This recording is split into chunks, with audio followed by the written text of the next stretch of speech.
এই মেয়েটির সঙ্গে প্রতিদিন রাতে ঘুমাতো এক অজানা পুরুষ। কিন্তু অবাক করার বিষয় হলো যে 5 বছর ধরে এই ঘটনা চললেও সে কখনো কিছুই টের পায়নি।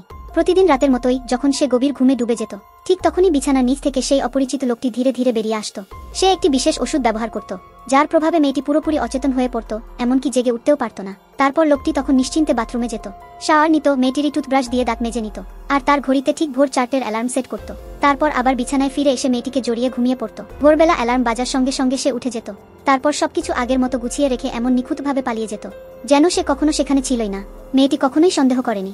কিন্তু একদিন কাজের উদ্দেশ্যে বেরিয়ে যাওয়ার সময় হঠাৎ তার চোখ পড়ল দরজার দিকে। তালার কভারটা কিছুটা সরে গিয়েছিল, আর তাতে অস্পষ্ট এক আঙুলের ছাপ ছিল। সে আটকে উঠল। সেদিনই সে দ্রুত নিজের পাসপোর্ট পরিবর্তন করে ফেলল। তবে সে জানত না সেদিন রাতেই ঘটতে চলেছে সবচেয়ে ভয়ঙ্কর এক ঘটনা। রাত গভীর হতেই ঘুমোতে যাওয়ার সময় সে হঠাৎ বাইরের অদ্ভুত কিছু শব্দ শুনতে পেল। কেউ যেন দরজায় নতুন পাসওয়ার্ড দিয়ে তালা খোলার চেষ্টা করছে। তালা ভয়ানকভাবে কাঁপতে লাগলো। ভয়ে তার দম আটকে আসছিল। অনেকক্ষণ পর শব্দ থেমে গেল। তখন সে ধীরে ধীরে চোখ রাখলো দরজার পিপ হলে। বাইরে কেউ ছিল না। সে সঙ্গে সঙ্গে পুলিশকে ফোন করলো, কিন্তু কোনো দৃশ্যমান প্রমাণ না থাকার কারণে পুলিশ মামলা নিতে অস্বীকার করলো।